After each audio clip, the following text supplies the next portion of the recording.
Network News. Habang papalapit ang State of the Nation Address ni Pangulong Ferdinand Marcos Jr., sari-saring komento at reaksyon ang naging tugon ng mga Pangasinense sa kasalukuyang estado ng ekonomiya sa bansa. Isa sa mga nagbigay ng panayam si Tatay Ernesto na residente ng Dagupan City. Aniya dapat umanong pagtuunan ng pansin ng pamahalaan ng mga programang makapagbibigay ng solusyon sa inflation at kapakanan ng publiko. Yung inflation rate ang asikasuhin nila, hindi yung batuhan ng akusasyon sa bawat isa. Una-una yung gasolina, yan, mga PUJ, yung mga driver.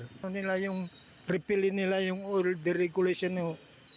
Batay sa pinakahuling datos ng Philippine Statistics Authority o PSA, bumaba sa 4.8% ang inflation sa Pangasinan noong June 2026 mula 5.6% noong Mayo. Mas mababa rin na sa 4.6% ang inflation para sa bottom 30% income households mula sa 5.4% noong nakaraang buwan. Sa kabila nito, nananatiling mas mataas ang inflation kumpara noong June 2025 na 2.5% lamang. Ibig sabihin kahit bumabagal ng pagtaas ng presyo ng mga bilihin ay patuloy pa rin nakararanas ng mataas na gastusin ng mga pamilya lalo na sa pagkain. Kabilang din sa mga dagok na nararanasan ng nakararami ang pagtaas ng presyo ng krudo. Oo, naghihirap na.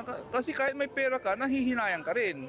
Imbis na may save mo, gamitin mo sa ibang gastos, pero kailangan mo rin gumamit ng bihikulo. Nahihirapan kami talaga sa presyo ng crudo. Nagsimula ang serye ng malalaking oil price hike noong Marso 31.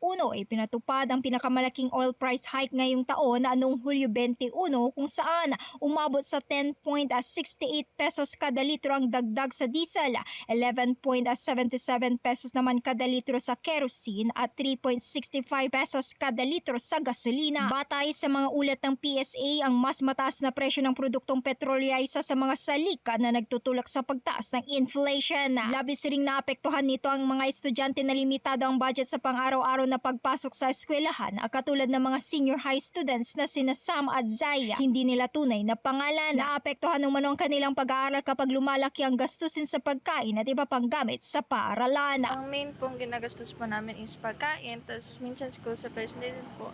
Dahil po sa pagtaas, parang hindi po nagiging sapat sa budget namin kung magkano po gagastusin namin.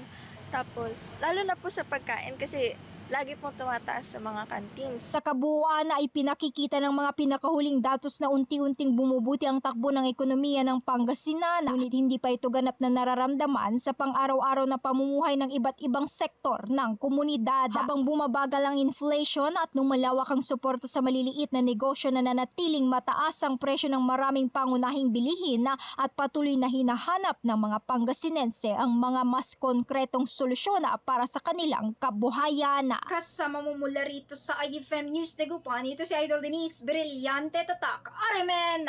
RMN Network News.